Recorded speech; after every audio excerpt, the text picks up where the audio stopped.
Afternoon, everybody. I'm Alex Simmons, and the last few weeks we've been doing various workshops in conjunction with the RFL and the G&B Players Union, talking about Black Lives Matter since obviously the tragic passing of George Floyd and the global movement that is Black Lives Matter. Today I'm joined by three people from around our sport, a legend, a current player, and a guy who's got deep into the amateur game with his own brand, and quite a great story because it follows similar to what we did with Rugby M a few years ago. So I want to introduce them all and let them all say a bit about where they're at right now in life and how they feel about Black Lives Matter. I'm going to approach some of the different subjects and the feelings around Black Lives Matter and how we should be representing it in rugby league. So firstly, we'll start with you, Shawn, because a lot of people will know who you are in rugby league and there'll be a few who don't. So tell us a bit about how you came into the rugby league game and obviously how you feel about Black Lives Matter.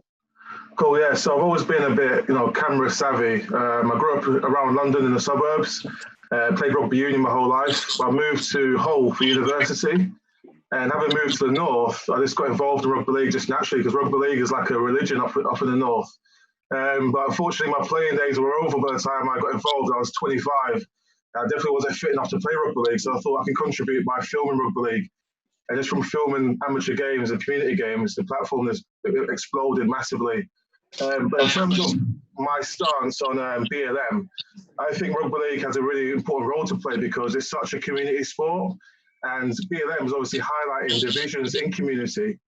And rugby league sort of highlights how you can be together as one in sport, because some sports aren't as together as we are rugby league. Boxing, football, they can be quite inclusive. Some clubs keep themselves to themselves, whereas in rugby league, we're all sort of one unit. And that's why I think the BLM message is important in our sport, because we can sort of set an example for other sports of how sport can show the rest of the world how to live together as one, because division is the key thing that's causing issues in this world, I think.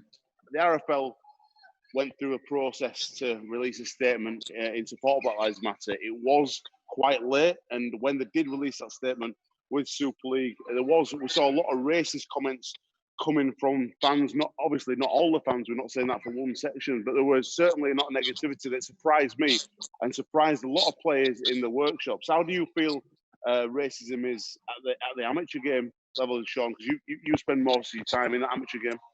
I haven't seen racism in a large scale in amateur games, but there has been hints of it. But racism is racism at any sort of extent.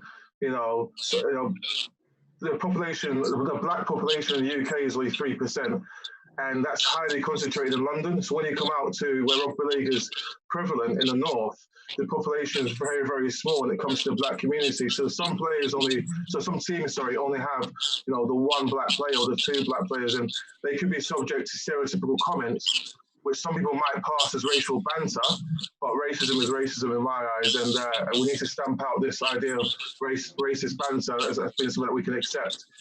Just touching on your point about the comments online, a lot of people were saying that the BLM statement by the RFL is virtue signalling and saying that there is a problem with racism in rugby league, so why is the RFL releasing a statement? And talks about BLM being a sort of extreme leftist movement. But I think it's Black Lives Matter, the statement, which is important, not so much the organisation, but the statement itself is very important, and people are sort of associating the statement with a political organisation, but it's a statement we're trying to get out there, which is really important. I've got my Black Lives Matter Leeds t-shirt on from when I spoke at the peaceful protest, and I think you nailed it there, Shawn. It really is about the message. This isn't a political agenda. We're certainly in rugby league. We're not trying to get clubs to stand behind any kind of left-wingism, any kind of political agenda. This is simply stating the fact that Black Lives Matter, and it's really sad that in today's society, there's people having to wear badges and T-shirts to reinforce that statement and even have these conversations. Jodie, obviously, you've been in France for the last few years. You're back in the UK, and I know that you really went, deep into the education process. And I think every person of colour has been having a bit of an awakening during this time and really reflected on their own life, their own experiences. I certainly have. How's it been for you since obviously George Floyd died and BLM became a global agenda. Yeah, it's been different because when I moved to France, obviously I found I had a lot of spare time on my hands, so I took it upon myself to do quite a bit of reading and studying. So when this sort of came about, I kind of felt a bit equipped on certain things. As far as rugby goes, I mean, you know, fine well, I grew up around sort of like North Leeds area. Played rugby at Milford and Queens, and they're really, it's like a really multicultural area. There were, you know, we had quite a lot of black lads in our team, and even when I was at Milford, we did as well. So I didn't really experience rugby in the actual game, maybe in the changing rooms and stuff like that, which you kind of, it's quite embarrassing sometimes because you kind of accept it in a way from being young. You mix race. I always grew up with my mum, so predominantly the white side of my family. So you kind of get caught up with it sometimes, and it's quite embarrassing, really. But I don't think I was well educated enough as a kid to understand sort of like what's wrong and what's right, if you know what I mean, and what's banter and why people say what they do. But the BLM message now, it's like you say, like Shawn said, not so much the political agenda, because I mean, what's going on in America is a lot more political than what is going on here and what we're trying to achieve for rugby league. But you know, it's just that simple message. But I think the message has to be driven from sort of the black players or mixed race players or whatever within teams. You know, because I think if you try and force something on a group of people, you know, there's some resistance sometimes. So, you know, if we're asking people to take a knee before a game, you know, we kind of need to educate them as to why they're doing that. But I think that needs to be driven from the players within the team, if you know what I mean. Does that make sense? 100%. I think taking the knee, I think if you look back and the reasons why people take the knee, whether it's Colin Kaepernick or Martin Luther King, it's all as a nod to obviously this slavery message from back in the day. And these things can't be forgotten. These can't be just brushed aside. A friend of mine actually said to me, I'm not a racist person. We need to set the racist button, reset the button, the racism button. I'm like, what? And I said, look, let me find. I'll give you one example of why. And it's not a racist bone in his body. When I was doing a bit of research to try and show him what I meant, I Googled and I was looking for imagery. And in 1955, Congo was a Belgian colony. And I found a picture of two white children. In between them, there's a cage with a black child in it. Yeah. So as a pet, seriously, this is 1955.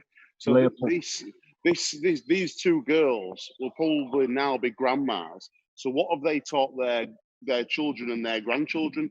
And that's this generational racism. It was only, 30 years ago where Roy Chubby Brown and Bernard Manning were funniest things on TV with racist jokes, and you couldn't get away from that. And that's part of. I remember going to a mate's house as a kid, and his dad would always be cracking black jokes, and it was just funny to him. And he got it all the way through, especially in those like sporting environments, whether it's football, cricket, or rugby.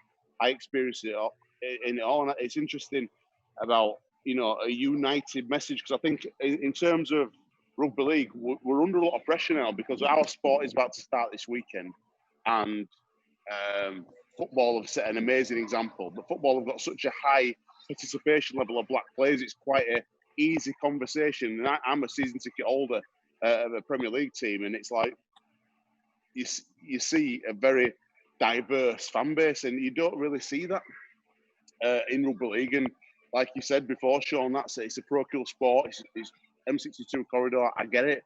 We don't have a huge black community coming to games, but I really think it's important that we take a united stand as a sport, because the world, the eyes of the world will be watching this weekend. Pryce, what would you like to see? Obviously, is you're the most famous black player we've had in the last 20 years, most successful player, and I know that Jermaine McGilvray in particular spoke really, really highly of you on a workshop we did, and he was really shocked that you weren't involved currently in the game. How would you like to see the game respond to BLM? As somebody obviously who's played at every single level, and have you experienced racism? And also, how would you like to see us respond to BLM as a sport? Yeah, I think you're right, Samo. I think I took some good points from everybody, what everybody's said so far. I don't want it to be about the political side of it, like people talking about the far left kind of hijacking the movement, and like you said, the political version side of it is probably far stronger over in America than it is here. I think we need to unite. I think if the black players are coming out and saying this has been a problem for a while, something that we've not really addressed, but now we are addressing it because we can, then we need everybody to unite. And for the Polynesians, the English, the New Zealand players, whoever they are, to everybody to unite and get behind the players. And like I say, if it means taking a knee, and obviously they've got free choice, but you'd like to see people support the teammates and support the friends and get behind each other, because it's something that we've all experienced at all levels, and we know that it runs through rugby league. Even it may not be every fan or club, we know that it's present, and we want to address it. We'll probably, something that in my era, I know all I would do was just bury your head in the sand. Everything will be okay. Let's laugh about it. Don't bring it up. Let's just get on with it. Ignore the talks. Just ignore them, Liam, and beat them with your rugby. And that's how I was brought up. But this generation's probably changed. It needs addressing. It has done now for 2 or 3, 4 weeks since it first happened, maybe longer ago. What we can't do is miss this opportunity. We can't let this go. Like you say, Sam, Friday, rugby league as a sport is going to be under the microscope, and we need to make sure that we act accordingly. Leon, can I ask you, are you surprised? Because I was doing some research on the numbers, and there's no black head coaches in Super League. There's no black directors of a Super League club, and there's no one black on the RFL board. Are you surprised there's been no filtration into the sport? And from somebody like yourself who's done it all, and you really kind of haven't been really given any opportunities post working and to come back into the game. I'm not for 1 second saying it's predominantly for the colour of your skin, but what I'm saying is, like, I'm surprised at the lack of filtration from some of our great players, Jason Robinson, Leon Pryce, Martin Afire. They're still not involved, or they make it into that board position and leadership, because ultimately there's been studies and there's an actual fact that people recruit people that look like them. People gravitate towards people from the same background. That's life. That's just, it's unconscious bias. Do you think we've got an issue in our sport, the fact that there's no filtration from the field into positions of power, because there's no powerful black voice in our sport? Yeah, I would say there is a problem, but also as well, that's down to us. People say, like myself, and people say, like, remember Abby Okoku were a manager at England at one time. It's down to us if I really want that position to really, really go for it. And if you want something bad enough, you can eventually get there. Is there enough interest from people that have played the sport that are from from different ethnicities, different backgrounds? Me personally, I'm a really big rugby league fan, so I would obviously love to stay in the game. But that's down to me to try and find them opportunities. I just think it's hard when you look on Sky, when you look on the England team, and you see England players getting presented with the jerseys. It's always the same. All the staff members behind the closed doors are always.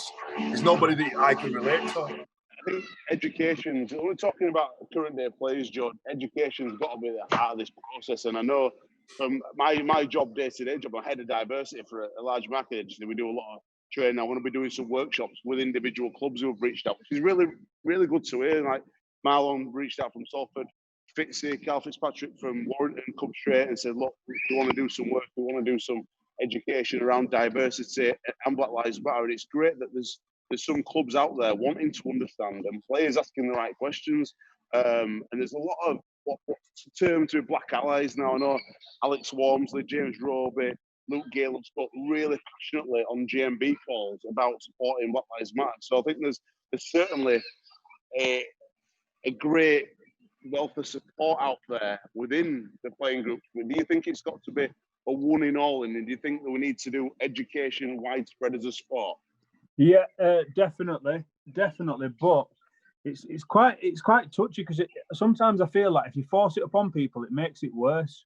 Do you know what I mean? You've got to be if we're talking about sort of like participation and sort of the role of black people in Britain, like from the start, it's a British history. It encompasses obviously a lot of white people and black people. Like, I think it needs to start from a grassroots level. Like, you need to know why in your school or around the corner lives an Indian man, why there's a black guy from Nigeria, why there's a guy from St. Kitts, or the lad's dad's from Trinidad or Jamaica. Do you know what I mean? Like, what's their story? Why are the people in this country, and what's the reason behind it? And sometimes the history is not nice, is it? History is usually written by the victor, so the way we get taught, it's not probably in the right way. We kind of only tell one side of the story, which is always like a positive sort of in a positive light, but they don't tell the flip side of it, on the horrible side of it. It's quite a difficult subject, really. I've spoken quite a lot with a lot of players, both black and white. I'm very close with a lot of the lads at Huddersfield, and we speak quite regularly about it. And it's just how you sort of get people involved in it without trying to force it upon certain people, if you know what I mean. Because it's like what it's like when you say if RFL put a course on after training, and like it's an hour course and you have to listen to it, and you don't really want to listen to it. It has to be something that you want to be involved with. So I think it needs to be led by the players, if you know what I mean, or people within in the sport currently, and like obviously like legendary people like Leon, Ellery Hanley, Jason Robinson, even yourself, Simo. How do you fix it? How do you get a unified view? How do you actually? Because there's got to be next steps to this. There's got to be some kind of protocol. You're not always going to get a unified view, are you? No matter what in life you're going to have. Everybody's got different opinions. Everybody has different agendas. Everybody has different thoughts. But what's important is that we, at least the people that feel as though they want to get heard, are heard, and we see change. Because what can happen is if we don't see change, we'll just go back to how everything was before and has been for the last 20, 30 years. Then we've missed an opportunity to stand up and speak for ourselves, and for our communities and for our families and our children, our granddads, our dads, who have suffered a far worse abuse than what we have growing up. We can't miss this opportunity. And for me, I've grown up watching Ellery Hanley, Jason Robinson, Martin Fire, Roy Powell. I can remember all the black players because them are the people that I watched because I could relate to them. And what we must do is not miss the opportunity now for this next generation to be able to get into the game and to have a future after the game, so they're not sat, so they can maybe get into a coaching role, and we can maybe get on the panel on Sky rather than just being completely cut off to a certain way of people looking. The English people who've played for Wigan or Leeds and that's it. It's cut off from everybody else. Well, we want to make change, but we're not going to have everybody thinking the same, and we've got to accept that and be okay with people having different opinions. Can I quickly chip into what Jodie said? Yeah, so obviously outside of grassroots rugby, my actual one of my roles is obviously I'm a geography teacher, and teaching geography, I get the opportunity to tell kids about the world and tell kids why there are different ethnic groups in different parts of the country and why there isn't much in the north and why there's so much in the south. However, growing up in London and going to school in London, every October we had Black History Month, and teaching here in the north in Yorkshire, Black History, I'm not sure, it might be different in Leeds, but in Hull we don't really celebrate Black History Month. It's non-existent, and that was massive. We had guest speakers in and all kinds of events going on around Black history. And I think with Rugby League, we've got the World Cup coming up, we've got the Super League about to restart, that we're heavily involved in grassroots. We've got to use all these three factors to sort of build a foundation to teach people about Black history in the sport and obviously around the sport as well. I want to give you a little soapbox right now. So you're a player, you're currently a player. If you've got a chance right now to speak to every player and tell them right now what it's about and why maybe they should take the knee, or it'd be good to take the knee, or do some kind of unified stance, whatever it might be that they decide on. But what's the reason why? For me personally, you're campaigning for equality, not just in rugby league, across the world. It's standing together with brothers and sisters across the world for equality. Whether that's the George Floyd situation in America, Breonna Taylor situation, the sprinter who got pulled out of a car in London recently, the GB athlete, crazy. This is happening. This is not just in America. This is in the UK as well. So I think technology's caught up with racism. That's a fact. That's all it is. Technology's caught up with racism. Racism exists everywhere. But right now, from a rugby-specific situation, what would you say to those players out there about why? What's the reason why, in your opinion? We just want you to stand with your mates, stand fight for equality fight for the equality of the ethnic minorities within the sport. And obviously you will have some black players in your team or someone of ethnic minority. So support them. it doesn't mean that you don't believe that. I hate saying this, but when people say all lives matters, yes, we understand that. But just stand with your mate on this occasion and push for equality for him and for all the other people in the league as well, and make rugby league a really, what's the word? Inclusive. Like a really inclusive sport, which I think it is. It's getting better generation by generation. It is getting better, but we want it to be a level playing field across the board for the next generation, especially. I think when this whole situation, we've seen where people have really spoke about a protected characteristic. So race is just one of the protected characteristics within the diversity sphere. But obviously, sexual orientation. When Keegan came out, everyone got behind Keegan. There were no issue whatsoever. We know there's a lot of people who are homosexual who play our sport, and there's no issue whatsoever there. And I think it's just, again, we stand proudly with our brothers and sisters who are gay, lesbians, transgender.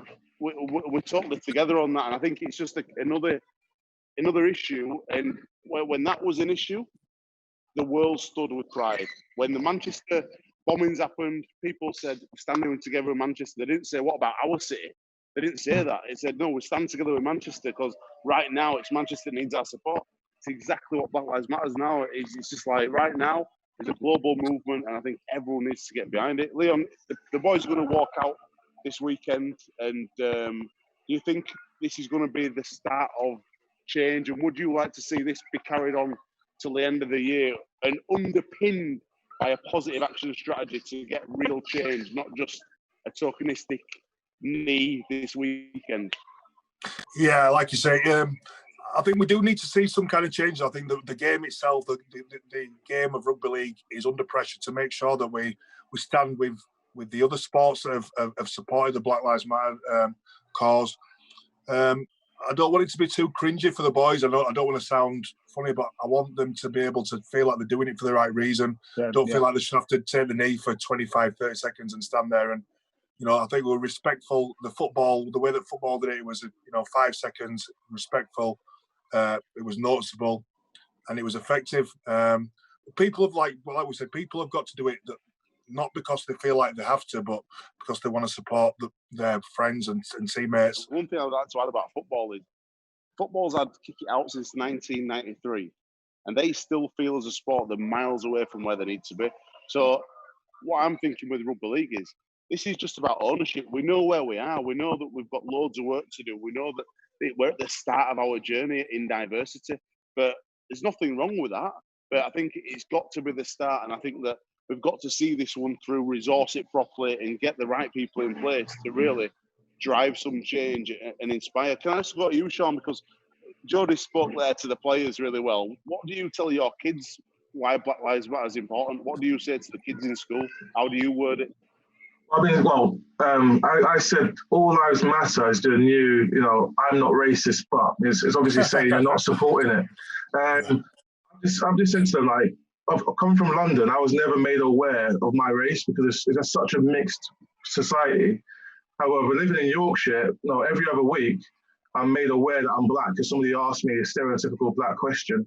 A few years ago, somebody asked me when the first time I saw snow was. Was it in this country or was it the country you're from? And I was like, I was born in London. These questions you don't get asked in London. And so, is this a lack of education? So maybe at grassroots level, maybe someone like Leon Pryce goes down to Skirlow or West Hull or Siddle and holds a workshop, not only about rugby, but also about diversity in rugby as well, because they'll listen to Leon because they look up to him. If they send somebody random in to talk about racism and diversity in rugby, it probably won't receive the same reception, but Leon can obviously deliver it in a way that they understand because he's played rugby in the past. So grassroots is the foundation of the sport. We teach the kids from young, they're going to become professionals, become managers, become pundits, knowing diversity. So maybe we send people like Leon Pryce, Jermaine McGilvery down to a local club to start educating from a lower level sort of thing. Yeah, hopefully everyone gets behind the movement. Black Lives Matter. We'll see you this weekend for some fantastic action in Super League. Thanks, guys. We'll see you soon. Yeah, boys. Cheers. Thank you. Thank you.